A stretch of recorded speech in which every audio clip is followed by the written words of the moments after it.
Bueno, pues muy buenas tardes para todos, a quienes se encuentran en Colombia, y muy buenas noches para el señor Evelio Cabrejo que nos acompaña el día de hoy desde Francia.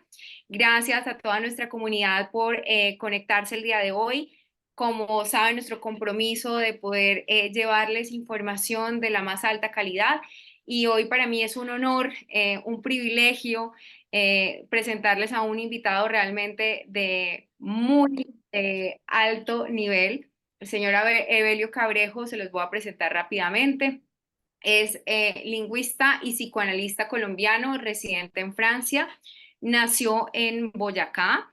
Realizó sus primeros estudios en Colombia, donde se licenció en Filología e Idiomas por la Universidad Nacional de Colombia. Completó su formación después en París con un máster en filosofía, otro en psicología y el doctorado en lingüística por la Universidad de París I en Panteón Sorbonne.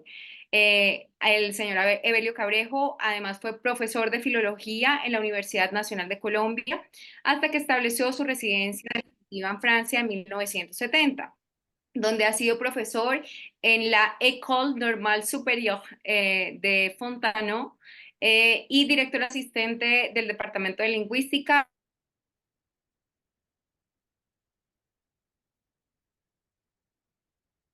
Está especializado en el conocimiento de la lectura de los niños y promueve talleres de lectura para la primera infancia. Ha escrito numerosos artículos sobre pedagogía de la lectura. También ha trabajado como consultor y asesor en diferentes programas de lectura en diversos países de América Latina, y además es bastante reconocido y llamado como experto también en toda Europa. Así que don Evelio, muchísimas gracias por aceptar esta invitación. Gracias por el honor de acompañarnos el día de hoy. Y pues bienvenido a esta reunión con la comunidad Montessori Liceo Internacional.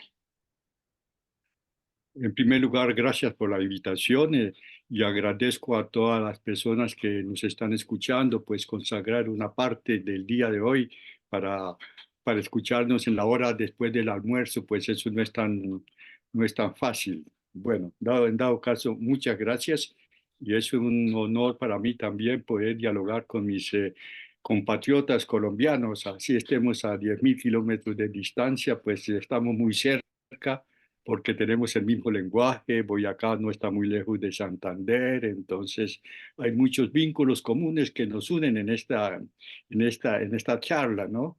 Bueno, entonces, Así es. Así es, don Evelio, pues me gustaría que comenzáramos, digamos, como esta charla, contándonos un poquito, pues, cuáles han sido los hallazgos que usted ha encontrado en las investigaciones que ha hecho de la importancia del lenguaje y en esta primera infancia, cómo se desarrolla. pues es una historia larga porque yo consacré 37 años y medio a enseñar la lingüística en la Universidad de París, aquí en la Sorbona. Y como profesor de lingüística me di cuenta que las reflexiones sobre el lenguaje son muy antiguas y muy ricas. Una vía no es suficiente para poder interiorizar esa riqueza de reflexión que viene desde la India, la civilización griega, la civilización árabe, china y todas esas cosas. Bueno, y entonces uno se da cuenta que cada vez que queremos explicar una lengua científicamente, la lengua pone a nuestra disposición informaciones que no se dejan integrar en los modelos científicos, ¿no? Entonces ahí viene una interrogación impresionante, es decir, ¿cómo es posible que lo que es tan difícil explicar científicamente, los niños y las niñas pueden apropiarse de semejante complejidad durante los 5 primeros años? Es un periodo muy especial, los 5 primeros años, la primera infancia, donde las bases, el soplo de la lengua oral se establece. Entonces ahí inmediatamente empecé a compartir mi tiempo. Medio tiempo para enseñar la lingüística teórica y otro tiempo para observar los niños verdaderamente en el proceso de apropiación de la lengua oral. Y ahí empezó esto, ¿no?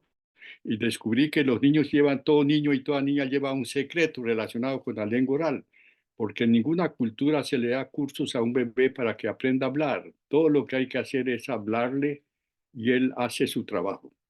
Entonces me lancé a la búsqueda de las operaciones mentales que hace un bebé para apropiarse de la lengua y también cómo poderlo acompañar para que esa apropiación de la lengua sea rica y variada. Bueno, don Evelio, pues efectivamente muy interesante y dentro de los misterios además que abarca un poco pues eso, como hay cosas que el ser humano son misteriosas para nosotros. Y dentro de los hallazgos más relevantes que usted, digamos, nos pueda compartir, ¿cuáles serían si tuviera que resaltar algunos? El primero es que clásicamente se pensaba que la adquisición del lenguaje empezaba con la aparición de las primeras palabras, ¿no? Entonces eso permaneció ante mucho tiempo, esa idea. Después, desde los años 70, se empezó a investigar verdaderamente cómo el bebé recibe los sonidos del lenguaje al nacimiento. Y aquí hubo una revolución total, es decir, que el bebé viene equipado para aprender a hablar, tiene la facultad del lenguaje que hace parte de su estructura neurológica. Y entonces desde el nacimiento, inclusive antes del nacimiento, ya empieza a funcionar la facultad del lenguaje. Hacia el cuarto mes de gestación, cuando se está construyendo la neurofisiología de la audición, que están las migración de células que van a construir la audición, ya la audición empieza a ser funcional y a medida que funciona se afina y a medida que se afina progresa, lo que hace que al nacimiento ya el fetus tiene una larga experiencia con la voz humana de la madre que lo lleva en el vientre. Entonces ya empieza a tener esa música, pero también es sensible a la música del ritmo cardíaco y a la música del ritmo de la marcha. Entonces se ve uno que hay una especie de música ya intrauterina que empieza a instalarse en la psiquis del feto. Y cuando el niño nace, cuando el bebé nace, tiene una vieja historia respecto a la voz y va a utilizar la voz humana para empezar a organizar su actividad mental. Es que todo bebé distingue la voz de la madre de las demás voces que escucha, ¿no? Entonces, distinguir una voz de otra voz es ya un acto de pensamiento. Y eso es muy importante, es decir, no sabemos lo que es el pensamiento, ¿no? Pero sabemos que somos seres pensantes porque lo estamos utilizando todo el tiempo. Entonces ya por la distensión de las voces, el bebé empieza a entrar en movimiento del pensamiento. Y también es muy sensible a la prosodia de la lengua. Una frase afirmativa, una frase relativa, exclamativa, para él son cosas diferentes, son músicas diferentes y los movimientos del rostro. Estos tres elementos son fundamentales en la puesta en movimiento del lenguaje. Sensibilidad a las modulaciones de la voz, sensibilidad a la prosodia de la lengua y movimientos del rostro. Aquí empieza la aventura humana de la construcción del pensamiento. Qué interesante, don Evelio, y me quedo un poco con esto de cómo realmente a través de la adquisición del lenguaje además se estimula toda esta parte, digamos, de efectivamente el pensamiento. Dentro de sus hallazgos ha encontrado, digamos, como las razones por las cuales quizás todos los niños no hablan al mismo tiempo. Es verdad que normalmente hay como una etapa de desarrollo en la cual se espera que el niño, pues digamos que produzca, empiece a comenzar a producir esta oralidad, pero hay niños que se tardan un poco más. Dentro de sus hallazgos que ha encontrado un poco de correlación al respecto. Hay que pensar en todos los preámbulos que son necesarios para la emergencia de la palabra. Esos preámbulos el niño escucha las voces de las personas que se ocupan de él. Entonces, más se le abre al niño, más se le cante arrullos, nanas, ¿m? Cantos de cuna. Ese niño está recibiendo una información de la música y la lengua muy grande. Mientras que si se deja el niño únicamente con la música y la lengua de la vida cotidiana, se está empobreciendo. Entonces, ya lo que es muy importante es que antes de la emergencia de la palabra hay que darle a escuchar a los niños la música y la lengua de la manera más variada posible. Es decir, que los arrullos, las nanas y los cantos de cuna es una literatura universal y que es absolutamente necesaria para alimentar la facultad del lenguaje. Y entonces ya se ve que los padres que se han ocupado de eso, ¿m? Que les han leído, cantado y todo eso, pues la palabra va a emerger mucho muy rápidamente. Los que no han tenido eso se van a tardar más. Entonces, si queremos que nuestros niños empiecen a utilizar palabras al final del primer año, que es lo normal, démosles mucha lengua oral, lectura en alta voz de textos literarios, poéticos. Eso facilita la apropiación de la lengua oral, facilita la captación de la música, pero también alimenta la capacidad de pensar y da alas a la imaginación. Todo esto es necesario. Si se le ha dado todo esto a un niño, al cabo de los 9 meses, al final del primer año empieza a hablar. Cuando no ha tenido todos estos preámbulos, pues se va a retardar un poco más. Hay niños que empiezan por ahí al año y medio, los padres empiezan a preocuparse, pero finalmente hacia los 2 años ya el lenguaje, la lengua oral está en movimiento, así no se le haya dado mucha riqueza oral al niño durante los primeros meses de la vida. Muchas gracias, don Evelio. Justamente también hace un par de días que hablábamos, digamos que me gustaría que le contara a los papás eso, pues exactamente cuáles son como los estímulos a través de los cuales podemos, digamos, llegar a los niños, que como los distintos tipos de lenguaje con el que los podemos enriquecer, además, digamos, de manera también un poco más autóctona, ¿no? Sí, eh, está el lenguaje de la vida cotidiana que debe ser utilizado cuando se está haciendo, se le está cambiando la ropita al niño, hay que hablarle. Cuando se está en la bañera, se está tomando el baño por la tarde, hay que hablarle. Cuando se está alimentando, hay que hablarle. Es decir, tiene que el adulto estar ahí hablando, a veces diciendo cosas inútiles, pero para el bebé es muy importante esa voz que le habla, ¿no? Entonces, y si le puede cantar, como le digo, una nana, un canto de cuna, aún es mucho mejor. Pero si se toma el tiempo de leer un texto, ¿m? Así sea poético, porque nosotros los adultos estamos encadenados por la representación conceptual de las palabras, mientras que los niños vienen al mundo encadenados por la música de la lengua y de la voz. Entonces, son tan sensibles a la música y la voz que ellos van a recibir todas estas informaciones y a partir del cuarto mes empiezan ya lentamente a emerger como sujetos enunciadores bajo la pronunciación de las primeras sílabas. Ta, ta. Entonces esto es muy importante para empezar a construir el balbuceo, que es la entrada en la lengua, quiere decir que se oyó hablar a alguien. El balbuceo es una creación que hace el bebé a través de su escucha de las voces que le han hablado. Y al mismo tiempo el bebé está construyendo su voz en eco con las voces que le han hablado. Entonces esto es muy importante. La voz es algo que se transmite de generación en generación. Los niños que tienen dificultades de audición, que son sordos, pues la voz es muy complicada, ¿no? Entonces, mire, en el momento en que un niño empieza a balbucear, está construyendo su voz, está ya en la música y la lengua, está familiarizándose con la música y la lengua. El bebé balbucea cuando está en un momento de bienestar psíquico. Un bebé que tiene hambre no balbucea, un bebé que está enfermo no balbucea, un bebé que ustedes no han cambiado no balbucea. Con estas necesidades biológicas bien satisfechas, inmediatamente el bebé empieza a cantar como un pajarito en su cuna. Y eso es muy importante. Todo esto del balbuceo es algo, en el libro que escribí le di mucha importancia al balbuceo, ¿no? Y del balbuceo también es un juego con el tiempo. Las sílabas pueden ser largas, cortas, cerradas, como lo que aprendimos en la escuela. Pero entonces está jugando con un tiempo cultural. Y este tiempo es fuente de música. La música, si el tiempo desaparece, la música no podría existir.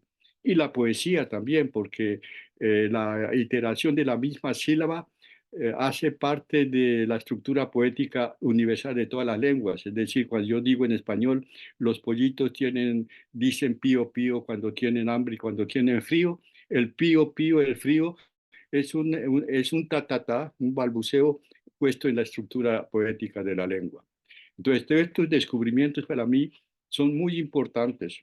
Y por eso yo me la paso martillando, insistiendo que los padres le lean textos a los niños, poéticos, literatura, eso es muy importante, que las retahilas, que esas retahilas también, y los trabalenguas son muy importantes, tres tristes tigres comiendo trigo en tres tristes platos, entonces eso hace parte de la, de la, de la sutileza y de la fineza motriz para producir los sonidos que están muy cercanos. Todo esto es muy importante. Y naturalmente que el bebé como se queda con los ojitos abiertos mirando a esa persona que está haciendo, ¿no? Pero cuando no se le ha dado esa posibilidad, pues precisamente los músicos, los poetas, los escritores vienen de ese zócalo de música de la lengua que recibieron antes de la emergencia las primeras palabras. Entonces yo insisto muchísimo que durante el primer año de vida los padres consacren mucho tiempo a cantar, a sonreír, la voz cantada, sonreída. Eso es fuente de mucho placer para el bebé. Y esa voz se interioriza. Y es porque esa voz interioriza que viene después la música y la lengua. Una lengua oral es una música socialmente compartida. Esa es una lengua oral, una música socialmente compartida. Entonces la música y la lengua es tan amplia que nunca la hemos completamente utilizado en su totalidad. Entonces, entre más se le lea a un niño, más se le cante, más se le hable, se le está dando un zócalo que le va a acompañar durante toda su vida. Es decir, porque el lenguaje es en el lenguaje que se juega el destino individual de cada niña y de cada niño. Esa última frase me parece, mejor dicho, ahí súper bonita, pero además también un poco, pues, muy desafiante, ¿no? O sea, porque es realmente de verdad lo que va a identificarnos el resto de la vida. A mí me gustaría, don Evelio, que nos contara un poco si durante la pandemia usted realizó, pues, eso, como algún tipo de investigación que nos hable del impacto que efectivamente tuvo esto, porque además, claro, estamos hablando de los primeros 5 años de vida donde además el niño normalmente, además de escuchar la voz de su mamá, de sus padres, pues normalmente ya tiene una escolaridad, ¿no? Y además eso también estimula un montón la producción de lenguaje al tener ya la necesidad de además, porque normalmente los niños saben hacerse entender con sus papás y con sus cuidadores, pero luego surge esa necesidad de hacerse entender por su par, ¿no? Entonces, digamos como en esa relación, ¿encontró algo interesante ahí que nos pudiera compartir? La primera cosa que va en esa dirección es que yo descubrí que hay un momento que se realiza en la vida de todo ser humano, es que al principio se llora por llorar. El llanto es un reflejo natural, pero hacia 4 o 5 meses por ahí, los niños empiezan a llorar para llamar a alguien, lloran para llamar. Es decir, que aquí se ocurre algo muy, muy profundo y muy importante y al mismo tiempo banal. ¿Qué ocurre? Que cuando se ocupa uno de un niño, lo está siempre acariciando, le da la comidita, lo viste, lo acompaña, la presencia le produce efecto, la ausencia le produce efecto, todo lo que se hace en la intersubjetividad con el niño le produce efectos. Y el niño tiene la capacidad, gracias a la facultad del lenguaje, de unificar y ligar todos esos efectos a la persona o personas que se ocupan de él. A partir de ese momento crea una operación mental que es la construcción simbólica del otro. El niño ha construido el otro al interior de sí mismo y a través de su llanto lo llama, lo va a buscar al exterior porque ya lo tiene dentro de sí mismo. Aquí empieza la humanización y aquí empieza el hecho de el deseo de hablar. Es decir, cuando el niño llora y incluye el otro en su llanto para llamarlo, el niño emerge como sujeto y al mismo crea el otro. Todo bebé creó al padre y la madre sin que los padres se den cuenta, ¿no? Entonces, a partir de este momento, la facultad de lenguaje se transforma en un intercambio lingüístico, ¿no? Y esa representación simbólica del otro se fortalece con la construcción de la voz, porque la voz viene del otro, hace que el ser humano va a utilizar más tarde el lenguaje para poder hablarle a los demás, pero también hablarse a sí mismo. lo que hacemos todas las tardes bajo las cobijas, cuánto pensamos, cuánto nos decimos cosas. Esa es una medicina lingüística impresionante, poderse hablar a sí mismo, pero ese hablarse a sí mismo es un eco con la alteridad interna que crea, de haber creado el otro. El otro es a la vez externo e interno. Y ese interno va a dialogar con todos los otros que vamos a encontrar durante todo el resto de nuestra vida, ¿no? Que el amor porque existe el otro, que el odio porque existe el otro, que los celos porque existe el otro, que la demanda de reconocimiento porque existe el otro. Bueno, la lista es larga, ¿no? Pero es una dialéctica entre el otro interior y el otro exterior. Y eso no se acaba nunca.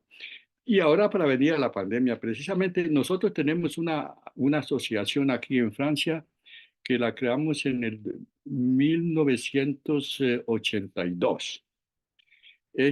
Creamos esta asociación porque en la época se hizo un coloquio internacional aquí en París para reflexionar sobre cómo son los procesos de aprendizaje de la lectura, la práctica y aprendizaje de la lectura en la escuela.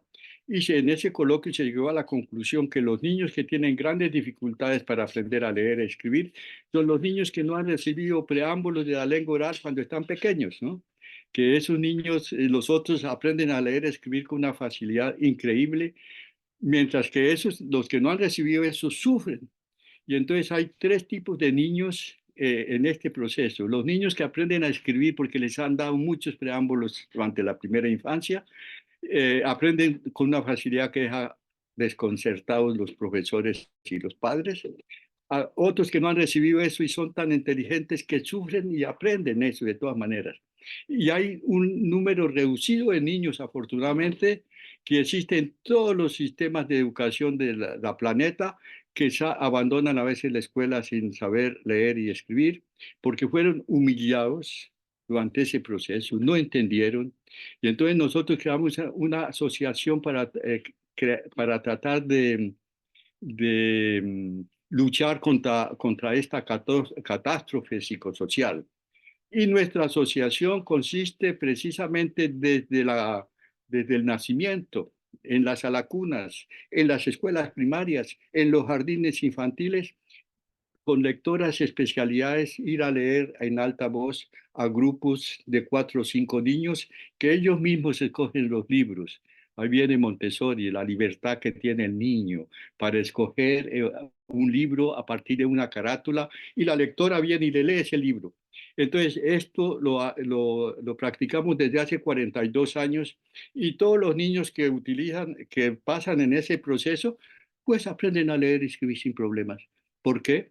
Porque desde el cuarto mes el bebé puede tener su cabecita erguida, se puede sentar, ya puede tenerse sentadito, y a partir de ese momento aparece una revolución y está la mirada conjunta que aparece, es decir, que el niño puede mirar lo que uno también está mirando.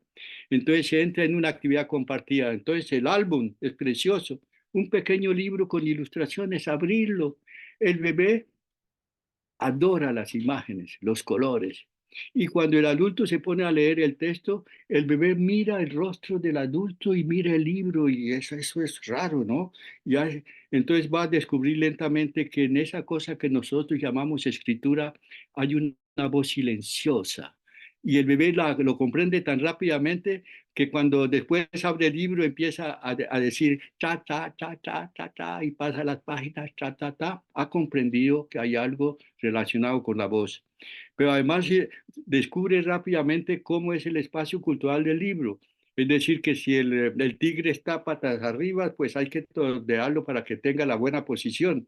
Y entonces uno yo descubrí que el libro está organizado en función del esquema corporal, que hay una arriba, abajo, derecha, izquierda. El niño no conoce esos términos todavía, pero ya con esas prácticas es capaz de poner el libro como se puede poner, ¿no? Y el niño va así entrando en ese proceso de descubrir qué es un libro, descubrir el espacio cultural del libro. Las culturas no organizan la lectura en la misma dirección. Si estamos acá es en una dirección, si estamos en Arabia Saudita en otra dirección, si estamos en China o en Japón de arriba hacia abajo. Entonces, todos estos preámbulos facilitan la adquisición de la lectura y la escritura. Cuando los niños llegan a la escuela, ya conocen todo eso. Bueno, cuando llegó el coronavirus, nuestras prácticas no se podían hacer oralmente en presencia de los niños. Entonces tuvimos que hacer conferencias como las que estamos haciendo en este momento. Lo que estamos haciendo en este momento es una prolongación de lo que ocurrió durante el coronavirus, el Zoom, el virtual, ¿no? Y cuando yo di conferencias, entonces yo tenía que ponerme una máscara. Y la experiencia más fuerte que yo tuve con eso es que un día di una conferencia aquí en París y había un traductor en lengua de signos y había muchas personas de lengua de signos que vinieron a la conferencia. Entonces me pidieron que yo no, que me pusiera una máscara, pero en plástico, de tal manera que pudieran ver mi rostro, ¿m? Porque la lengua de signos se combina permanentemente en un diálogo entre los movimientos de las manos y el movimiento del rostro. Entonces, todo eso me hizo pensar la cuestión de los niños, ¿no? En ese momento con la máscara. El primer libro que todo ser humano aprende a leer en toda la cultura que le trae al mundo es la modulación de la voz, la prosodia de la lengua y los movimientos del rostro. Y si hay una máscara, entonces aquí hubo un problema, ¿no? Es decir, y un problema que todavía no podemos dar la respuesta si produjo consecuencias graves o no. Todavía esto no está bien determinado. Pero de todas maneras, el rostro humano es un libro completo y que los bebés son muy sensibles a eso. Si usted toma un bebé de 3 4 meses, lo mira, le sonríe, a veces él desvía también la sonrisa. Pero si lo mira y se pone usted como jugando a estar colérico, él explota en llanto. Es decir, los bebés son lectores de emociones y por el rostro y la prosodia de la lengua, la modulación de la voz, se pone en escena lo que uno vive al interior de sí mismo, es decir, que cuando está cansado la entonación de la voz no es la misma, que cuando está colérico no es la misma, que cuando está triste no es la misma, que cuando está contento no es la misma, que la melancolía, todas esas cosas. Es decir, es por la música de la voz que pasa lo más íntimo del sujeto humano. Y los niños son muy sensibles a eso. Los niños son capaces de tener una idea de cómo los vivimos nosotros al interior de nosotros mismos por la manera de hablarles a través de la música y nuestra voz. Si verdaderamente Es difícil decirle mentiras a un bebé porque el bebé es un lector directo de emociones. Yo diría que es un psicoanalista del estado puro. ¿No? Y entonces, efectivamente, el COVID produjo una serie de interrogaciones, porque nosotros íbamos a leer al hospital, a la maternidad, leerle al bebé que acaba de nacer, para que la madre se dé cuenta que ese bebé empieza a abrir los ojitos cuando escucha una nana, un arrullo, un canto de cuna. Y entonces la voz es muy importante para el bebé. Muchas gracias, don Evelio. Tenemos una pregunta justamente para, digamos, además, entrarnos también un poco en los conocimientos que usted y experiencia que tiene con el mundo Montessori. La pregunta es, que nos hacen en el chat es, ¿qué diferencias de pronto usted ha podido encontrar entre la adquisición del lenguaje en la metodología tradicional versus una Montessori? Y que nos cuente un poquito de su experiencia de Montessori justamente ahí en Europa. Sí, yo pienso que lo importante de Montessori es que haya adultos que se ponen a disposición de los niños, ¿no? Se les deja al niño toda una libertad absoluta y se le acompaña en a lo que él ha escogido, ¿no? Entonces, yo pienso que este diálogo entre un libro, un niño y un adulto es fundamental. Las primeras comunicaciones que se hacen con los bebés es de frente a frente a 25 centímetros de distancia, de rostro a rostro, precisamente para, respecto a lo que les dije antes, para que el bebé pueda aprender a leer la gramática del rostro y coordinarla con la prosodia de la lengua, ¿no? Y la modulación de la voz. Si el bebé es sordo, hay que hablarle como si lo escuchara porque él necesita de la gramática del rostro para empezar a construir significado. Bueno, Y hay que hablarle más que si es paradójico lo que le voy a decir. A un bebé sordo hay que hablarle más que a un bebé que entiende, que oye perfectamente. Bueno, y entonces lo que me parece que Montessori, según yo he hecho conferencias acá en París, es que la utilización del libro, ellos han utilizado precisamente algo de nuestras prácticas en nuestra asociación. Leen en voz alta en un grupo individualmente a un niño, es decir, que el niño escoge el libro y se le lee individualmente en un grupo de 4 o 5 niños. ¿Por qué individualmente? Porque el niño que escoge su libro, que sepa que es una lectura que es para él. Y como hay un grupo de 4 o 5 niños que están escuchando, los que están haciendo la colita a veces con el libro bajo el brazo, también escuchan la historia del niño de turno. Entonces, este proceso me parece muy importante y acá en Montessori, en París, lo han utilizado, es decir, la lectura en alta voz de un libro que escogió el niño, que ponen los libros sobre el muro, ¿no? Y la lectora dice, bueno, cada uno tiene derecho a escoger una historia y después vienen acá y yo la voy a contar, ¿no? A veces no se utiliza el verbo leer.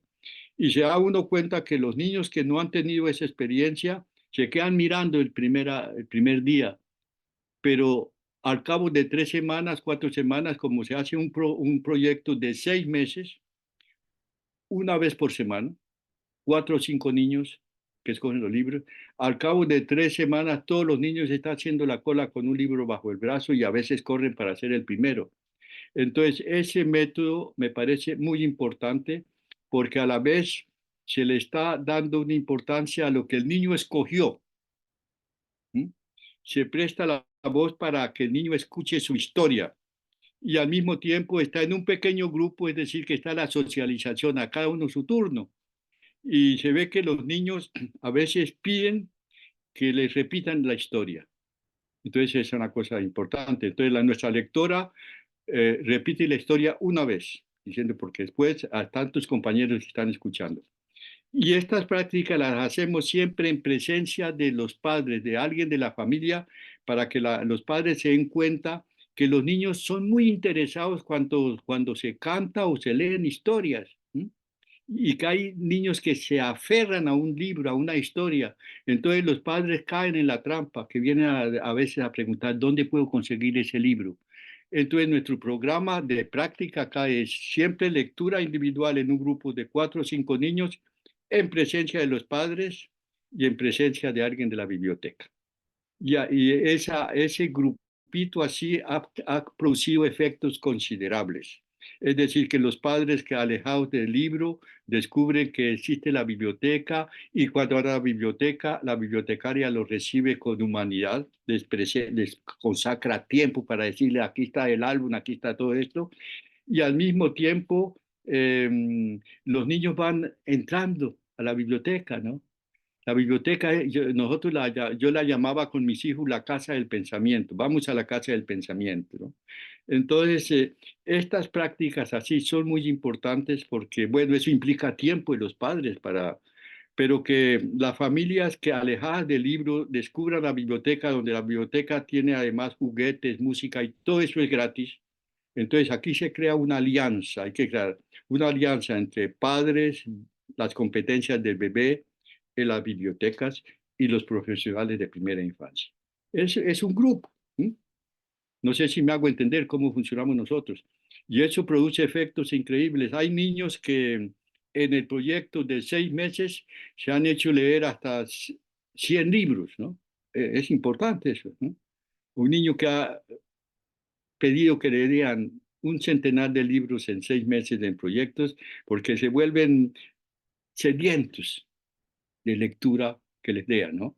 Entonces, todo esto ya el niño sabe que en los libros hay historias. Un niño recientemente decía, bueno, era un niño ya de 6 años, decía, cuando escucho historias, pienso que los libros piensan.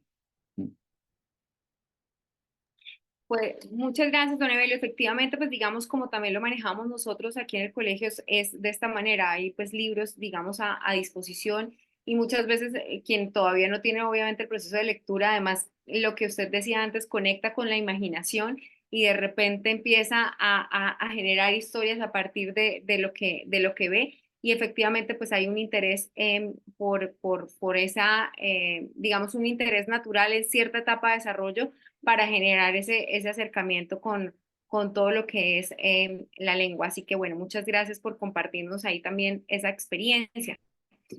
Hay varias preguntas en el chat, las voy a leer, le voy a leer la siguiente para que nos haga el favor de colaborarnos. Entonces, la pregunta es sobre el bilingüismo en la primera infancia y cómo fomentar que adopten un segundo o un tercer idioma.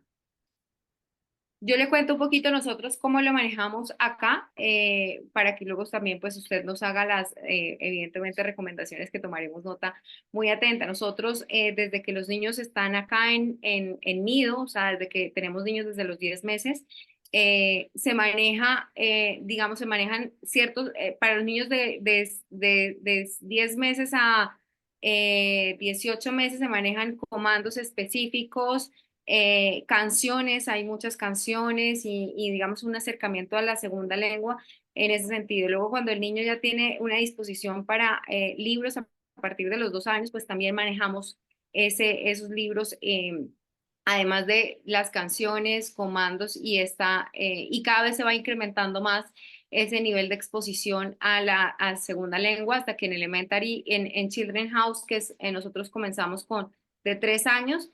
Hay normalmente siempre dos personas en el ambiente, una hablando español y otra inglés en el ambiente. Sí, todo esto me parece muy, muy importante lo que tú acabas de decir, porque durante los 10 primeros años, ¿m? Un niño es capaz de aprender varias lenguas con una facilidad impresionante, a condición que esas lenguas sean utilizadas en un intercambio de la vida normal, ¿no? Sin darle reglas de gramática, sin etcétera. No, hablarle, jugar con las palabras, cantar, todo eso, normalmente. Todos los niños son capaces de hacer eso sin ningún problema. Acá yo tengo un nieto que vive en África del Sur actualmente y va a tener 3 años y medio y él habla su inglés normalmente porque allá hablan inglés, pero habla el francés porque Amanda le habla el francés y habla también el africano, porque esas lenguas hacen parte de esa vida cotidiana, ¿no?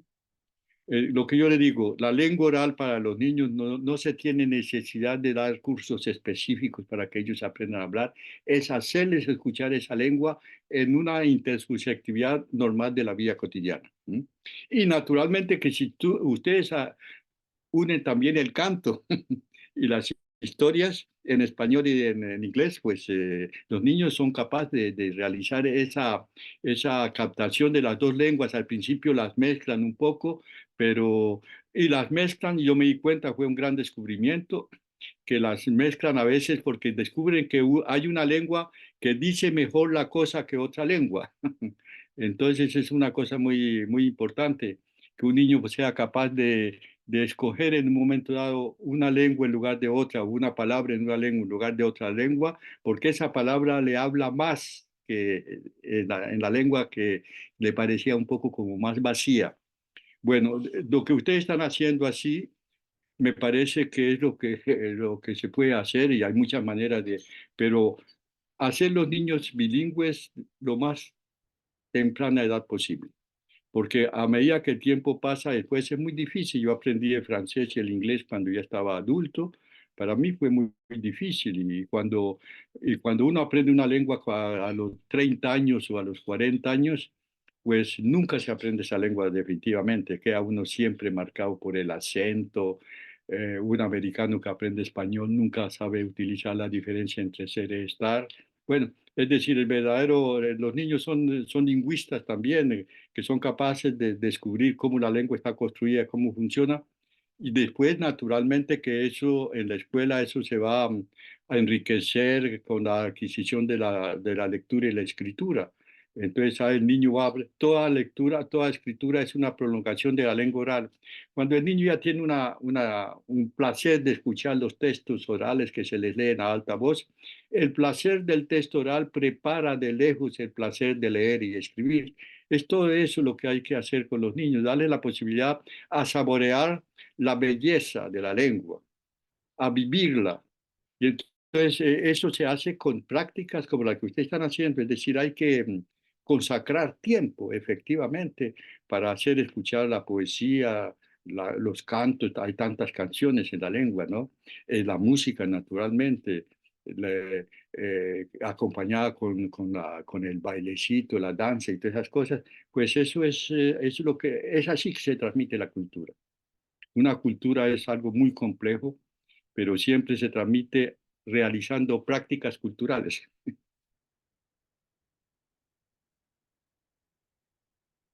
No sé si estamos todavía en comunicación. Se fue la imagen acá de ustedes allá. No, así es, te seguimos escuchando. Ah, bueno, bueno, perfecto. No, bueno, no sé si respondí bien a la pregunta, pues em, hay que saber, y enfatizo nuevamente, los niños tienen una capacidad lingüística que es muy sorprendente durante los 10 primeros años. ¿Mm? Pueden aprender 3, 4 lenguas sin ningún problema. Eso desaparece con la edad. Después sufrimos muchísimo para aprender varias lenguas. Y aprender una lengua en la primera infancia es aprender visiones del mundo, porque las lenguas no organizan el tiempo exactamente de la misma manera, no organizan el espacio de la misma manera. Entonces, cada lengua da a través de la fineza de, de- de su música, de su poesía, de su literatura, una visión del mundo. Y eso es muy importante. Un ejemplo muy banal en español, por ejemplo, nosotros tenemos un sistema de localización que es aquí, acá y allá. Pero también tenemos aquí, ahí y allí. El ahí y el allí no existen en otras lenguas, ¿no? ¿No? Pero el ahí a veces dice que es un intermedio entre el allí y el aquí, pero finalmente yo me di cuenta cómo es que funciona exactamente el ahí en español, es decir, que una vez había una persona haciendo una película y el cineasta era francés y la persona que había contratado para ejercer la actividad de protagonista era español. Y en un momento dado el que estaba filmando le decía al español, allí, allí, allí. Y el otro no entendía, le decía con los brazos así, pero ¿qué quieren decir? No entendía. Lo que había tenido que decirle es ahí, ahí, decirle estás exactamente en el espacio que es preciso para poder tomar una buena imagen. Y ahí me dio como conclusión de que el ahí es una aquí del otro, es el espacio que corresponde al otro. Y eso es muy importante, es decir, una persona que no ha aprendido el español como lengua durante la primera infancia, diferenciar entre aquí, allá, aquí, acá y allá, aquí, ahí y allí, no es tan fácil. Es la visión del mundo que se pasa. Bueno, cada lengua tiene, no vamos a hacer un curso de lingüística, pero sería muy interesante ver cómo es que el mundo se deja entrever a través del español, del francés, del inglés, del italiano y todo. Pues tenemos los mismos ojos, pero no miramos las mismas cosas de la misma manera. Y esa es una riqueza que se le da a los niños. Qué bonito eso que acaba de decir don Evelio y también un poco, digamos, como uniéndolo, entonces, digamos, como conclusión también esa parte de la exposición que puedan tener en el colegio, quizás también volverlo parte de la vida cotidiana en casa, ¿no? Entonces, que también un poco como papás, pues expongamos a nuestros hijos a ese vocabulario muy cotidiano de vez en cuando y más conversado también para que sea más, más fluida también para ellos. A mí se me fue la conexión un momento, entonces, bueno, se me borraron las preguntas del chat, pero las había leído. Entonces, la siguiente pregunta era si tiene usted, digamos, alguna recomendación especial o cuál es la visión que hay frente a los niños que tienen dislexia y les pido por favor que si hay alguna, digamos que me quedó algo por fuera, o sea, me acuerdo de la pregunta a grosso modo, pero era eso, como los niños que tienen dislexia, ¿esto qué explicación desde el punto de vista lingüístico, según su experiencia, tiene? Pues Yo, es una cuestión difícil de responder. Perdón, don Evelio, alguien iba a formular de manera correcta la pregunta, quien la hizo, porque, repito, se me borró el chat. Sí, sí, yo quería preguntar, ¿me escuchan? Sí. Sí, te estoy escuchando. Eh, Buenas tardes, doña Evelio. La pregunta puntual es si es suficiente con la adquisición del lenguaje desde la parte fonológica, por ejemplo, para niños que tienen dislexia y que vemos que tienen estas dificultades visoespaciales para identificar los grafemas. Sí, eso, sí es suficiente solamente con esa adquisición del lenguaje auditivo. Y la otra pregunta que había hecho otro papito era de qué forma podían estimular la lectura y hacerlo que fuera de una forma dinámica para los niños y que no se sintieran obligados, como sintiendo que puede ser una tarea. Sí, digamos, el sufrimiento del autismo, la dislexia, es algo que muy difícil de responder y da una respuesta, digamos, hay que hacer esto y tal cosa. Bueno, mi experiencia. Yo estuve en la universidad, algunos estudiantes disléxicos, ¿no? Y esos estudiantes eran muy brillantes al oral, ¿m? Pero cuando escribían era incomprensible. Yo tuve que hacer algo que no está legalmente permitido y era más bien tener en cuenta el oral para darles una nota y no calificarles esto. Yo nunca lo dije públicamente, pero yo lo hice, ¿no? Porque eran estudiantes tan brillantes oralmente, pero cuando escribían era difícil de comprender.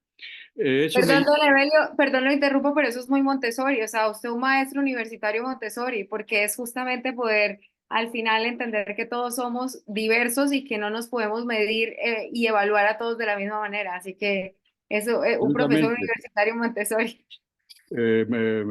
María Montessori se ocupó de niños con grandes dificultades y entonces ahí ella se dio cuenta que la única manera de acompañarlos era precisamente con un acompañamiento, ¿no? Yo pienso que se necesita del humano para construir el humano.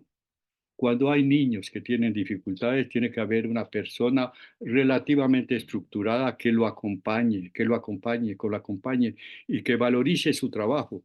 Yo pienso, ella, Montessori, decía, ese no es un problema medical, médico, es más, es una cuestión cultural, ¿no? Entonces, y yo pienso que en esos casos, la cuestión de la fonología, bueno, hablando de mi experiencia en la universidad, que traté de adaptar mi manera de calificar a esos estudiantes que sufrían tanto. Entonces, hubo una investigación aquí en París que se hizo en un hospital que aquí dentro de París para la cuestión de la dislexia. Y ahí se descubrió algo que me parece que es importante sin poder dar una respuesta, ¿no? Definitiva de la cuestión.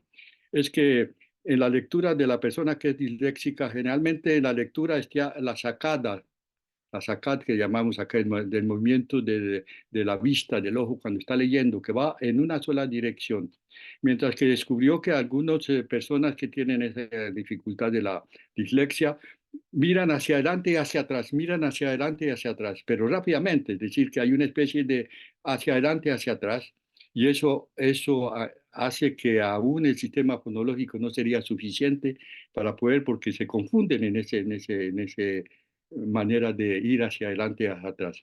La investigación quedó a ese nivel que había una cuestión es que es neurológica, difícil de responder, pero que la dificultad que había de no mirar en la dirección de la organización cultural de la lectura. Si estamos acá, vamos en una dirección, como yo les decía, si estamos en Arabia Saudita es en el otro sentido, que es muy difícil para uno aprender a leer en árabe cuando es completamente invertido, ¿no?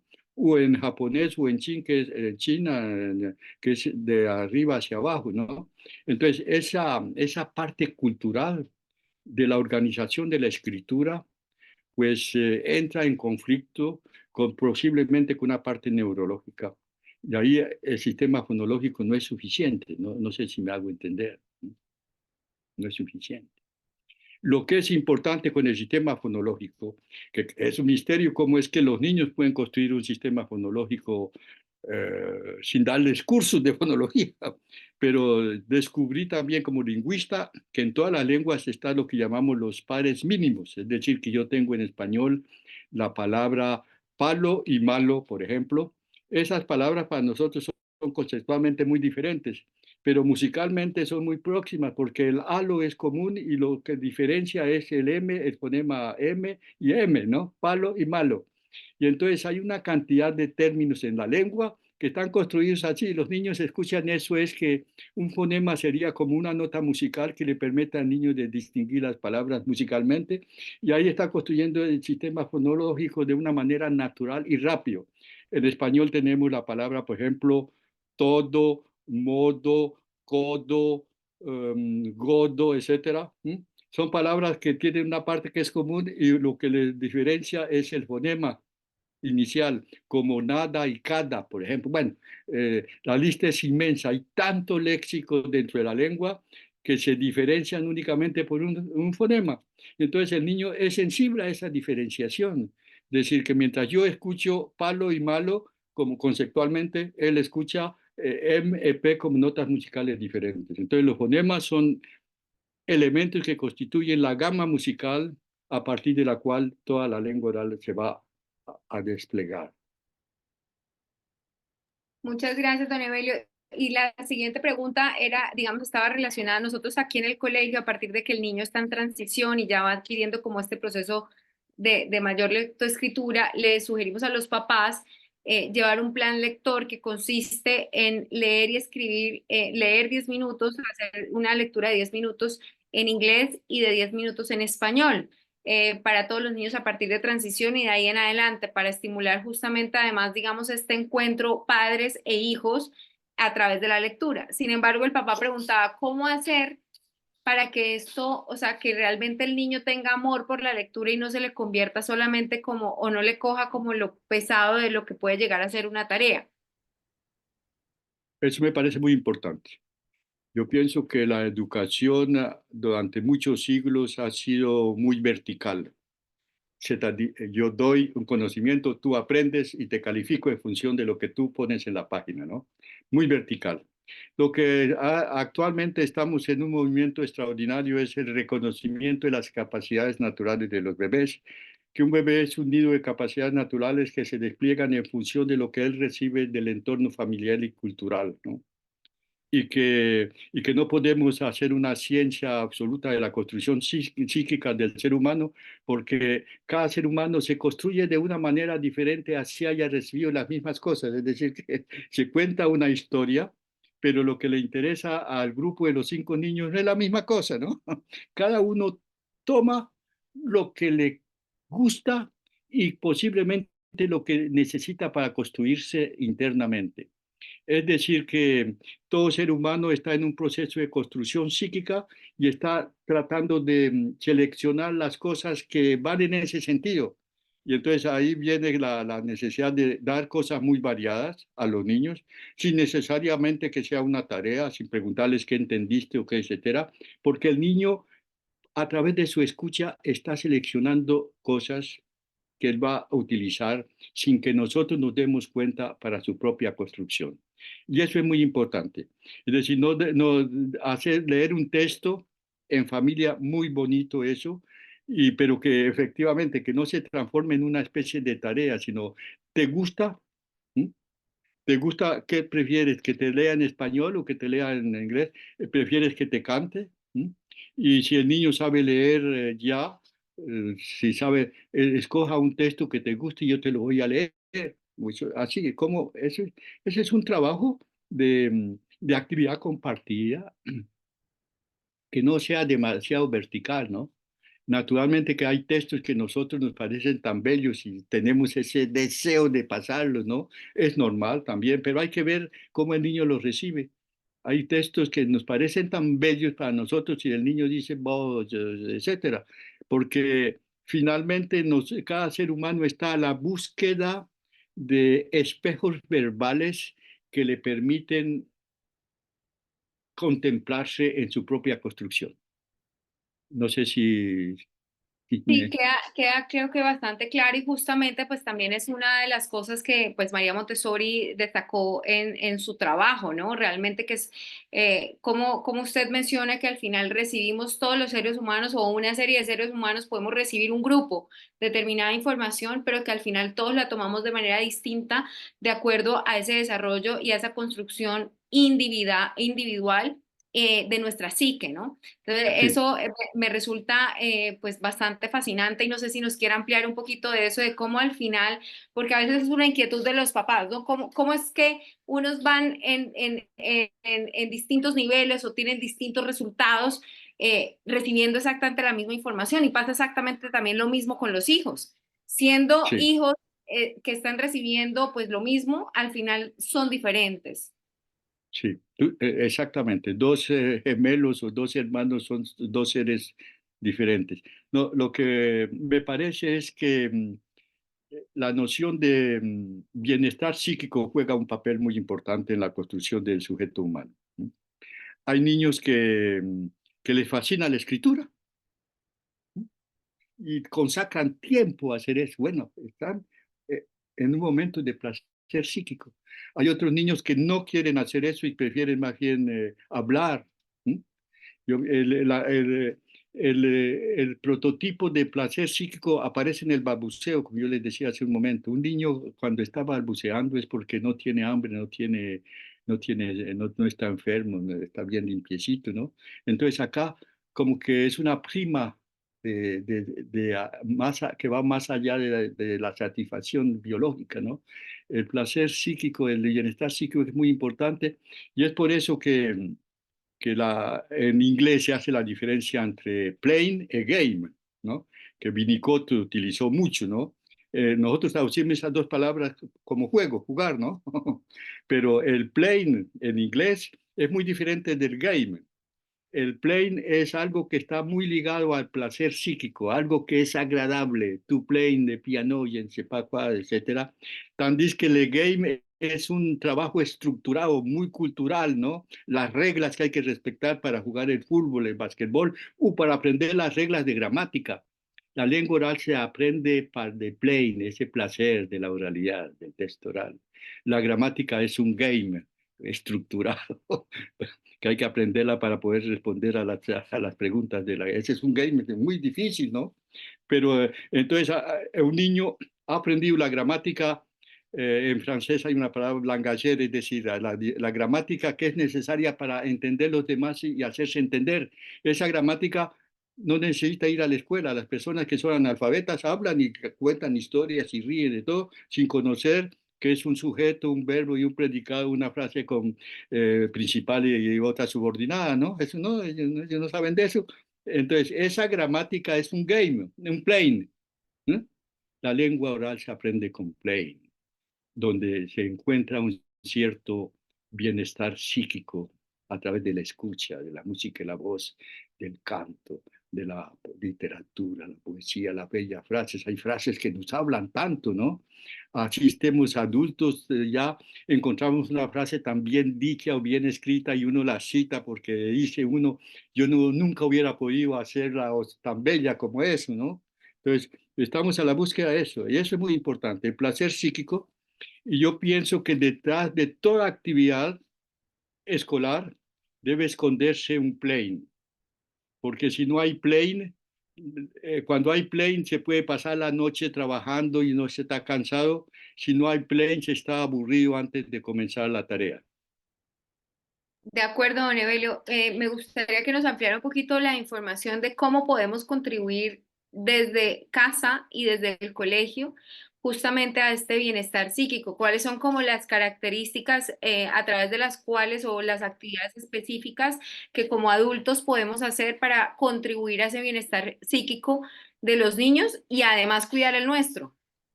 Sí, yo pienso que la alianza que ustedes hacen entre la institución, la escolar y la familia y el diálogo es muy importante.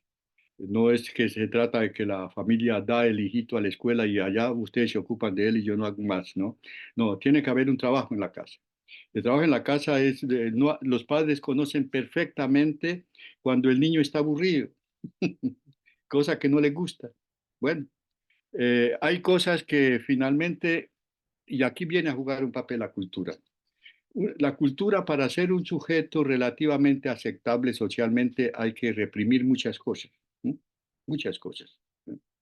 Y entonces al niño hay que darle la posibilidad de, si como adulto me doy cuenta que eso le molesta muchísimo, pues buscarle una cosa que sea en eco con eso, como para decirle, para recordarle que eso debe hacerse, pero encontrarle algo que le dé bienestar psíquico al niño, ¿no? Es decir, no maltratarlo psíquicamente, no hacerle vivir el dolor psíquico, ¿no? Entonces, eso no es fácil. Y eso pide una especie de empatía muy grande, es decir, meterse uno a la situación del niño que no entiende. Hay niños, por ejemplo, que hay familias que empiezan a hacerles, que quieren que lean muy rápidamente, ¿no? Que empiezan a que ya enseñarles la lectura hacia los 3 años. Es demasiado temprano. Es mejor a esperar que la escuela haga su trabajo, ¿no? Pero naturalmente leerle libros es una manera de no aprender a leer y escribir de una manera precoz, dar zócalos, como yo les diría, preámbulos para que eso se haga en buenas condiciones, en buenas condiciones. Yo estoy me interesa mucho de evitar el sufrimiento psíquico de los niños que aprenden a leer en la escuela, que no han recibido los parámetros o los preámbulos de lo que estamos hablando. Es un verdadero dolor cuando el niño llega a la escuela tan contento, abre el libro y el profesor mira, todo lo han abierto bien y hay uno o dos que está el libro al revés. El profesor el primer día dice, no es así, cambia, lo pone al derecho, ¿no? Culturalmente. Pero si esto se repite con frecuencia, en un momento el niño se siente humillado porque algo que es fuente de placer para los demás se transforma en fuente de sufrimiento psíquico para él y él empieza a cerrarse mentalmente al libro. Y una vez que se cierre, la catástrofe escolar va a prolongarse por muchos años. Entonces ese niño que ha aprendido a leer con mucho placer, que le gusta leer. Hay niños que cuando empiezan a leer, está el decodaje, como decimos nosotros, que dice la vaca come, come, come pasto y después dice la vaca come pasto. Leen rápidamente, dicen rápidamente lo que han leído. Ese placer psíquico de haber construido pensamiento, de haber comprendido. Y el niño que está es en la búsqueda de eso. Hay otros que continúan leyendo el decodaje, buenos alumnos, decodaje, decodaje, y uno no sabe si verdaderamente están entendiendo. Entonces, cuando el niño ya sabe que en los textos hay significado, lo que le interesa es qué quiere decir el texto. Y entonces pasa rápidamente a decir en una carrera, con una carrera extraordinaria, lo que está con el codaje. Y ahí pasa, abandona el decodaje para pasar a la construcción del significado. Y ahí viene la posibilidad después de leer silenciosamente. ¿Mm? Don Evelio, usted mencionaba algo que me parece fundamental y es que justamente eso también es lo que hacemos en Montessori frente a educación tradicional, ¿no? La educación tradicional, efectivamente, los niños a los 3 años están escribiendo el nombre. Acá, aparentemente, el lenguaje, digamos, la producción tanto del lenguaje escrito como, o digamos, como el proceso de lectoescritura como tal, se da un poco más, de manera un poco más tardía y más relacionada con justamente salvaguardar digamos, como esta parte psíquica y este bienestar psíquico del niño, pero a veces al papá le entra el conflicto, ¿no? Le dice, pero es que hay en otros colegios que ya escribe el nombre y lo escribe bien y en cambio el mío tiene 4 años o 5 años y todavía no lo escribe y está escribiendo letras en espejo y empieza esta angustia porque en otro lado ya lo están haciendo, pero efectivamente me parece muy valioso lo que usted está diciendo y es que ¿a qué costo? O sea, ¿a qué costo estamos llevando al niño a forzarlo justamente para que nos dé estos resultados para, digamos, satisfacción más bien del adulto, ¿no? Exactamente, exactamente. Yo pienso que ahí tocamos algo muy importante y hay que darles primero el placer psíquico de la lengua oral. Una vez que esto está sentado, que el niño le gusten los cuentos, que él mismo es capaz de contar historias, ¿no?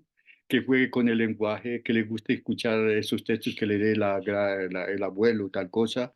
Es muy importante. Y en nuestra cultura de mi época, naturalmente, yo recibí muchas historias de la parte de mi abuela. ¿M? Y esa señora quedó en mi mente y está presente, la prueba es que la estoy nombrando, ¿no? Porque ella me contaba historias todo el tiempo, todo el tiempo. Me hacía chocolate y me contaba historias. Y entonces yo pienso que eso es muy importante. Yo, esa relación que se crea entre las generaciones de los abuelos que cuentan historias a los nietos, que les pasan mucho tiempo, que se les dan placer en todo cuando ese abuelo no está para hacer tareas ni nada de esas cosas duras, pero es para hacerle placer a los niños. Entonces, eso es muy importante. Yo pienso que esa memoria intercultural, intergeneracional que se crea, vale la pena insistir, ¿no? En eso, porque hay aquí un gran escritor francés que decía algo que me pareció tan bonito, como yo decía hace un momento dado, hay personas que dicen cosas y que uno las toma porque las dicen también que alguien que decía que había algo más, más fuerte que la muerte, que es la presencia de los que están ausentes en la memoria de los que están vivos, ¿no? Ese es algo fuerte. Me parece también dicho en francés, traducido en español no encuentro las palabras, en francés es muy bonito, bello, es una frase perfecta, yo diría. Bueno, pero el contenido es tan cierto, es decir, que las personas que se han ido continúan viviendo en la memoria de los que están. Y es una de las responsabilidades de los vivientes de conservar vivas en la memoria a las personas que se han ido. Y eso es importante.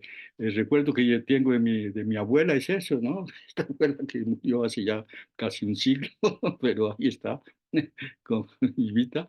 Por eso, ¿no? Esto es importante, esa continuidad psíquica. Son cosas que a veces parecen un poco platónicas decir esas cosas así, pero precisamente eh, tenemos, en el psiquismo hay dos cosas que son fundamentales. Es el diálogo del adulto con su propio infantil, ¿no? Cuando estamos demasiado desconectados de nuestro infantil, no es lo ideal. Es decir, ese niño que está dormido a veces, precisamente los niños en las prácticas que ustedes realizan o que nosotros realizamos, a veces nos hacen el regalo de despertar el niño que duerme al interior de nosotros mismos. Es un regalo que nos hace el niño. No tenemos, no tenemos que ir a pagar un psicoanalista o cosas por el estilo, ¿no? Entonces, ese diálogo del adulto con el infantil, que es un diálogo íntimo, de hablarse uno mismo con su niñez, es muy importante. Esa filiación, esa especie de cadena. Y también, efectivamente, estar integrado en las generaciones, ¿no? A través de la memoria. Son dos cosas que me parecen importantes para conservar una salud mental psíquica interesante, así sea invisible, ¿no? Pero vale la pena. Así, así es, don Evelio. Tengo otras dos preguntas en el chat. Muchas gracias por esta generosidad de tiempo. Ahí yo sé que ya es tarde en Francia, de verdad se lo No, yo agradezco, pero puedo. bueno, mire, aquí tenemos toda la audiencia conectada, todo el mundo muy interesado. La siguiente pregunta es, una vez que al niño le gusta la lectura, ¿cómo podemos hacer para que no siempre escoja el mismo género o temática de lectura? Sí, antes de esa cuestión del niño, cuando se le leen libros a los niños, a veces los niños quieren que se les lea el mismo libro todas las tardes, ¿no? Y el papá empieza o la mamá empieza a decir, pero ya hace 6 meses con el mismo libro estamos perdiendo tiempo, empiezan a meterle otro ahí, el niño no se deja engañar, quiere su historia, la misma historia. Pues estas cosas, finalmente, cuando uno piensa en serio, tienen una gran importancia. Es muy importante cuando el niño se le ha leído una historia muchas veces, el niño la aprende de memoria. Y cuando usted la está leyendo, si usted deja pasar una frase, lo llaman al orden, diciendo no es así. A veces uno está cansado y acelera la historia y entonces el niño dice, no, no, no, no, no, no, vuelva. Es decir, eso de poder adelantar lo que la persona está leyendo que el niño sabe eso de memoria y lo está adelantando, y si uno no respetó esa continuidad interna del texto, es una experiencia interna psíquica muy importante, es decir, poder anticipar lo que va a venir, ¿no? Eso hace parte del ritmo de la música y tal cosa. Bueno, y al mismo tiempo es una manera de alimentar la memoria, ¿no? Y aquí el niño es comparable a un gran músico que puede tocar piano durante varias horas sin mirar una carátula, ¿no? Etcétera. Uno no sabe, pero ¿cómo es que puede sostener 3 horas de piano sin mirar un texto? Es algo, ¿no?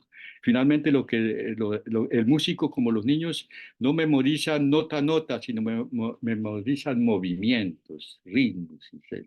Una memoria, y esa memoria es preciosa, es importante, es importante, es importante. Y eso se va a integrar en la actividad de pensamiento, es decir, el pensamiento, lo que llamamos pensamiento, es un diálogo con nosotros mismos. Ese es el pensamiento. Estamos, sin darnos cuenta, estamos dialogando nosotros mismos cuando estamos pensando que tengo que hacer esto, que cómo hacerlo, que la actividad motriz ya en los niños es un diálogo de pensamiento, porque la mano derecha y la mano izquierda tienen que cooperar para que la cosa se pueda realizar de la manera motora, de la manera más interesante. Entonces el diálogo está disperso bajo formas muy diferentes, y el pensamiento es un diálogo silencioso con nosotros mismos. A cada momento nosotros tratamos de construir el significado que nos convenga. ¿M? Es decir, que tengo que levantarme a tal hora porque tengo que estar a tal hora. Bueno, hay que construir eso. Y después eso pasa, es otra cosa. A cada momento el pensamiento es un compañero interno que nos permite de construir esa cosa tan abstracta que nos guía cotidianamente, y sobre todo construir un pensamiento que nos convenga, es decir, que el pensamiento sea fuente de bienestar psíquico. Así es, justamente también digamos que yo sigo mucho y hablo mucho de la doctora Marian Rojas Estapé, la española, que efectivamente dice que la persona con la que más dialogamos es con nosotros mismos, y cómo enseñarle al niño también desde pequeño que justamente hay que cuidar. En este colegio también nos ocupamos de eso, ¿no? De que el niño vaya entendiendo que como al final el diálogo que tiene consigo mismo es de lo más importante, porque es con la persona que más va a conversar el resto Sí, de la vida. exactamente. Y es un guía, es un compañero, es un compañero. Es una manera de no estar nunca solo. Así es. Muy bien. Don Evelio, otra pregunta. Dice, en el libro que publicó en el FCE hay un planteamiento que me parece extraordinariamente retador, y es el relacionado con el papel que juegan la lengua y las transmisiones culturales como posibles causas de desigualdades sociales. ¿Nos podría ampliar esa relación tan intrigante? Sí, hay una relación muy profunda. Una de las cosas que yo descubrí como lingüista es que como lingüística yo pasé varios años enseñando y estudiando la lingüística matemática formal, los algoritmos y todas esas cuestiones, y después me di cuenta que hay una relación tan profunda entre la lengua oral y la cultura, que toda la lengua oral contiene la cultura, la contiene, y es porque la contiene que la puede transmitir, y al mismo tiempo la recrea. La, la- Cada sujeto humano puede recrear, darle a la lengua oral la posibilidad de trabajar más allá de lo que ella nunca ha hecho. Y al mismo tiempo mantiene la cultura en vida, ¿no? Entonces, y lo que ocurre que nuestra vida es una actividad permanente compartida, es decir, desde el momento en que ya entramos, es muy importante que el bebé entre rápidamente en actividades compartidas, y por eso yo le doy mucha importancia al libro, al álbum, porque es difícil hacer actividades compartidas con un bebé de 3 o 4 meses, pero como los bebés cuando ya pueden tener la cabecita erguida, como decía antes, sentados sobre las rodillas, se puede estar en una actividad compartida, estamos mirando las mismas imágenes, los mismos colores, y cada uno lo estamos mirando a su manera, pero estamos en una actividad compartida. Eso es muy importante porque la vida humana es una actividad compartida en permanencia. Y es importante que los niños hayan vivido momentos de actividad compartida agradables. Eso es muy importante porque después hay actividades compartidas que son muy duras, ¿no? Pero nunca se puede salir de las actividades compartidas. Entonces, ¿cómo, cómo que el niño que haya vivido momentos muy diversos de actividad compartida? Eso es muy importante, porque es de esa diversidad que él va a poder soportar la dureza de la intersubjetividad. La actividad compartida en la vida cotidiana no es fácil, en el trabajo es difícil, en la familia es difícil, eso es complicado, ¿no? Entonces, si no hay un zócalo de aspecto positivo de la actividad compartida, pues uno sale corriendo en el primer conflicto que encuentra porque no hay zócalo interno de actividad compartida. A veces hay que soportar actividades compartidas, ¿no? Y la Biblia mismo decía que había que ganar el pan con el sudor de su frente, ¿no? Entonces, todas esas cosas vale la pena dialogar con los niños, dialogar con los padres, dialogar con los adolescentes, ¿no? Todas esas cosas, eso es muy importante para poder crear un diálogo interior que le convenga al sujeto.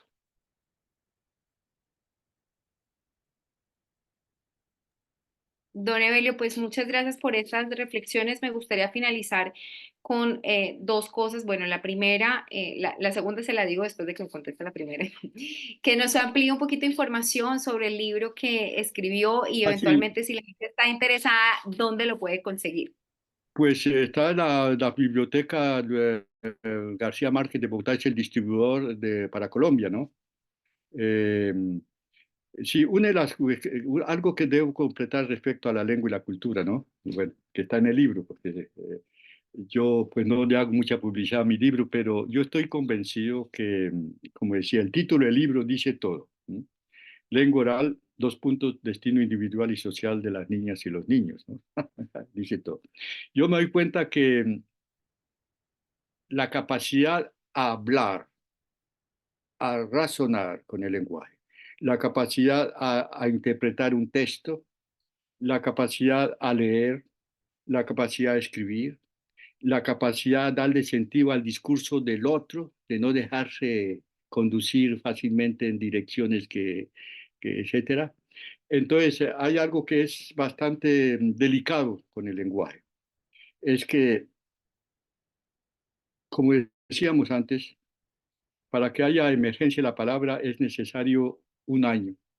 Y ese año fue una actividad motriz muy rica, variada, manipulando los objetos, metiéndolos a la boca, mordiéndolos, sacudiéndolos, volteándolos. Los niños ejercen las actividades motrices sobre los objetos y descubren cómo los objetos responden a las actividades motrices y va a descubrir lentamente que a un objeto se le pueden aplicar una cantidad de actividades. Se le puede llevar a la boca, morderlo, saborearlo, botarlo y tal cosa, pero que la misma acción puede recibir una cantidad de objetos, ¿no? Lo que podemos saborear, pues hay muchas cosas que podemos saborear física y mentalmente. Entonces, todo esto es un conjunto de cosas que, bueno, no se tiene el tiempo en una tarde de hacer una inventario de toda esa condensación de experiencia humana que está inscrita psíquicamente para que la palabra pueda emerger. Bueno, entonces la palabra va a nombrar lo que el sujeto ha construido en su mente o lo que tiene en su mente. Quiere decir que la palabra es una representación de representación. ¿Sí? Y esta operación es una operación específica a la especie humana ligada al lenguaje. Los animales también ejercen acciones sobre el mundo, sobre los objetos, crean una cierta representación mental, pero no las pueden nombrar. Nosotros pasamos nuestra vida nombrando nuestras representaciones mentales a través del lenguaje. Pero entonces el ser humano va a descubrir por esta operación que lo que es pensado puede ser pensado de otra manera. Esa es una palabra. Y lo que acabo de decir, hace sufrir la humanidad. Porque si todo lo que se puede pensar de otra manera, aquí vienen las ideologías, vienen las discusiones, viene la mentira, ¿no? La mentira, una mentira que quiere decir, yo pienso algo y lo digo de la manera, la opuesta. Yo digo lo que he pensado, lo que estoy viviendo de una manera compuesta. Entonces, Lo que hace sufrir la humanidad es el lenguaje, finalmente. Eso nos hace, es una cosa tan bella y todo, pero al mismo tiempo todo lo que ocurre actualmente con los redes sociales, todas esas cosas, las redes sociales y todo eso, que hay tanta mentira, tanta, bueno, esa agresividad donde no se le da una patada, un puño a un adolescente y el adolescente termina a veces suicidándose porque hubo tanta cosa que pasó con el lenguaje en las redes sociales y todo. Es insoportable. Es decir, ese dolor psíquico que el lenguaje puede producir, ¿no? Y entonces acá esto es muy serio lo que les estoy diciendo. Entonces, ¿cómo preparar a los niños a, a utilizar el lenguaje y defenderse de la agresividad que el lenguaje puede generar, ¿no? Y entonces hay una serie de paradojas. Cuando alguien me injuria con el lenguaje, yo contribuyo a ese mal porque yo le doy el significado a la frase. Yo contribuyo. Si me injurian en una lengua extranjera, me río. Pero si me injurian en la lengua que yo conozco, yo fui el que contribuía a crear significado, porque lo que llegó a mis oídos son ondas acústicas que yo transformé en léxico mental y después yo creé pensamiento y ese pensamiento me hace sufrir, ¿no? No sé si me hago entender. Entonces, la cultura, entonces aquí viene la cuestión de más visión de la cultura. Más visión de la cultura transmitida a través de la lengua oral es que una cultura está destinada a hacer que la vida individual y social sea posible. Esa es la función de la cultura.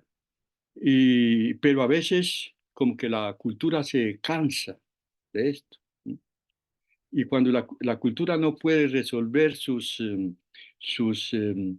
conflictos generacionales o intersubjetivos a través del lenguaje, entonces eso se transforma en guerra real, ¿no?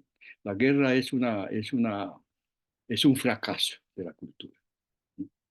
Y entonces yo me siento tan, todo esto que les estoy hablando, todo lo que ocurre actualmente en Ucrania y toda esa cosa de que el uno piensa la cosa así, que el otro la piensa de otra manera, que yo la pienso así, que usted, que yo es el que tengo razón, que no, que usted es el que está diciendo la mentira, que bueno, están destruyendo una función profunda del lenguaje, que el lenguaje debería ser un reconocimiento recíproco de psiquis a psiquis, como cuando el niño lloró, que creó al padre o la madre allá, y al mismo tiempo cuando el padre le respondió con su voz, es una manera también para decir, tú estás allá, es un reconocimiento profundo de psiquis a psiquis.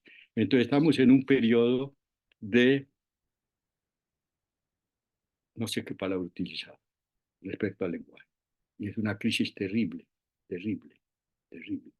Tenemos que alertar a los padres y a los niños y yo no sé, a los jóvenes frente a esta belleza que es el lenguaje y al mismo tiempo el peligro que él puede transmitir, el sufrimiento que puede generar. Yo sufro cuando veo en las redes sociales que un adolescente se suicidó porque los compañeros empezaron a enviarle mensajes agresivos y todo y que no pudo soportar. No la hirieron, no hirieron a esa persona físicamente, pero la hirieron psíquicamente. Y las heridas psíquicas son peores que las heridas físicas porque las heridas físicas cicatrizan, mientras que las heridas psíquicas continúan, no se dejan cicatrizar y engendran dolor permanente. Pues don Evelio, muchas gracias por estas No, reflexiones que yo creo que nos ponen no, a todos. no es tan, tan alegre lo que les estoy hablando, No, pero pero nos ponen justamente como a reflexionar realmente en nuestros papeles como educadores y como padres, así que no siempre nos van a decir cosas que nos agradan, sino que también nos ponen un poco a reflexionar. Es como, digamos, yo digo acá en Montessori que lo que buscamos también con esta propuesta educativa es que el niño al final, el futuro adolescente, cuando vaya a salir a la sociedad, ¿no? A partir de todo lo que ha recibido y a partir de haber podido encontrar cuáles son sus puntos de genialidad y llevarlos al máximo potencial, que es lo que buscamos acá, y haber adquirido herramientas para superar sus dificultades, En vez de preguntarse cuáles son las carreras disponibles para ver cómo se va a ganar la vida, realmente la pregunta que se haga es cómo desde esta autoconstrucción que tengo como ser humano, cuáles son los problemas que puedo llegar a aportar para solucionarle al mundo, cuál es mi contribución como ser humano para solucionar justamente las problemáticas que en ese momento tenga el mundo, más que a ver cómo me voy a ganar la vida, porque la consecuencia lógica de cómo voy a servir es una remuneración económica. Entonces, me parece que es muy interesante el planteamiento que usted nos deja ahí para reflexionar sobre el lenguaje y lo que estamos viviendo actualmente en el mundo. Y Sí, yo luego, hay algo que quisiera. Descubrí que el conflicto que tenemos los padres con los adolescentes viene de una operación del lenguaje, de poder pensar de otra manera lo que ha sido pensado. La ciencia también viene de eso, es decir, una ciencia que es un paradigma que permite de mirar el mundo de tal manera, pero un nuevo descubrimiento hace que miremos el mundo de otra manera y hay pensar de otra manera lo que ha sido pensado. Los adolescentes nos ponen en la situación de que nosotros hemos sido demasiado verticales en nuestra comandantes, y en un momento dado los niños descubren que ellos pueden pensar de otra manera lo que siempre habían pensado, y eso nos hace sufrir a nosotros los padres, ¿no?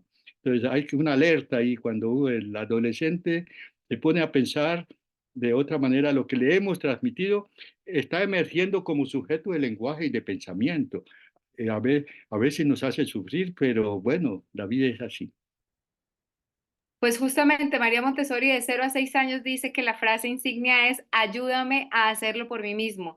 Luego en Elementary ella es ayúdame a pensar por mí mismo. Esa es la función que tenemos los adultos de ayudarle al niño a que piense por sí mismo. Y luego nos responden con esos pensamientos que nos ponen justamente a hacer y a tener mucha neuroplasticidad o flexibilidad mental para poder comprender que eso es lo que realmente el regalo que podemos hacer, más que como usted dice, ese lineamiento totalmente vertical donde no piensen, sino obedezcan, sino es justamente a esa posibilidad de que ellos mismos pues establezcan este pensamiento más crítico a partir de su autoconstrucción.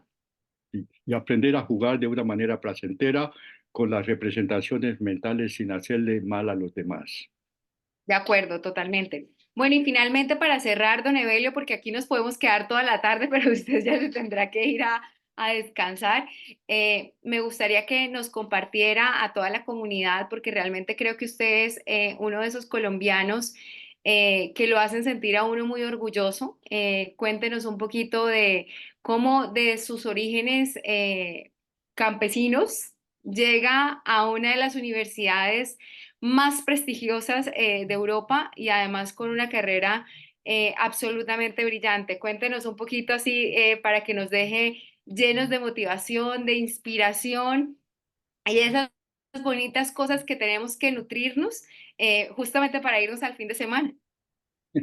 Pues yo nací en el campo y pasé mis 6 primeros años en el campo. Anduve pie descalzo, ¿m?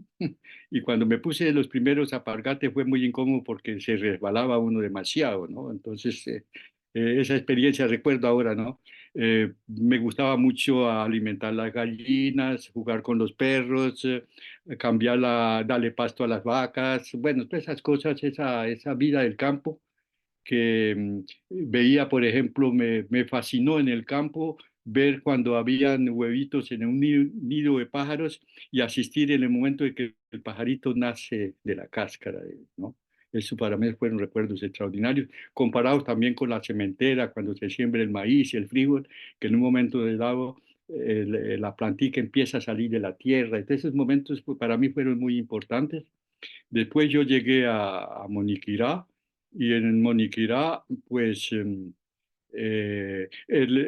antes de irme para la ciudad, cuando hubo el asesinato de Gaitán, los campesinos habían comprado el periódico. Yo tenía 6 años en la época, no, 4 años, no, perdón, 6 años. Bueno.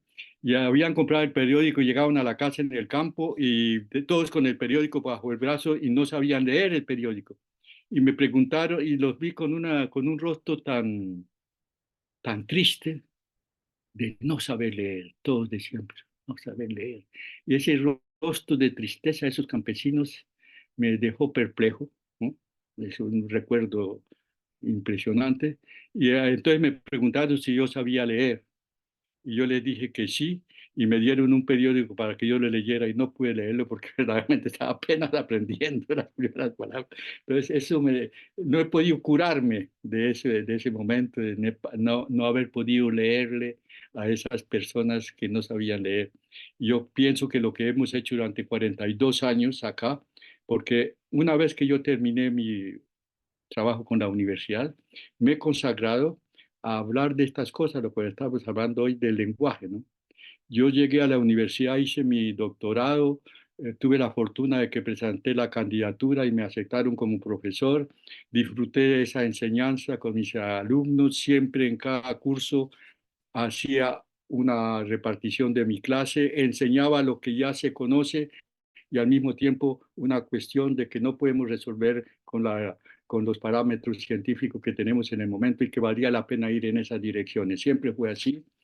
Y ahí vino entonces esa interrogación con la adquisición de la lengua oral, porque dice, si un niño aprende una lengua sin darle un curso, ¿de dónde viene ese secreto? ¿No? Y entonces todas esas cosas vienen así, se han encaminado y naturalmente que yo hice una formación estando en la universidad, habiendo hecho mi doctorado, también hice después la filosofía, porque yo salía a dictar un curso y iba a recibir un curso.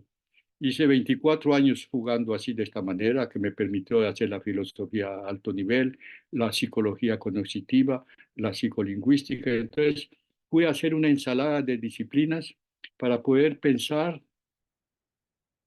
la vida a través del lenguaje. Pues don Evelio, de verdad, muchísimas gracias por su generosidad, por este tiempo. Pues mira, aquí seguimos todos conectados. Yo creo que los papás están ahí también muy contentos de de haber recibido toda esta información por parte de verdad lo que considero una eminencia y un orgullo colombiano.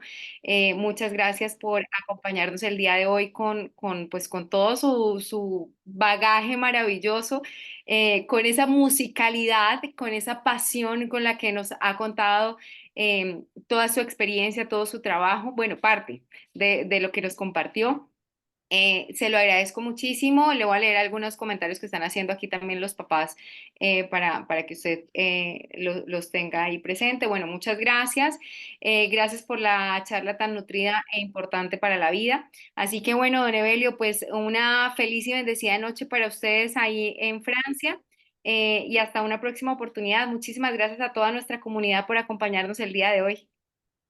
Bueno, y mi admiración por el trabajo que estás realizando en Colombia con la juventud colombiana, ¿m? Y ese diálogo que estás creando con los padres, porque es una alianza entre los niños, los padres y la institución.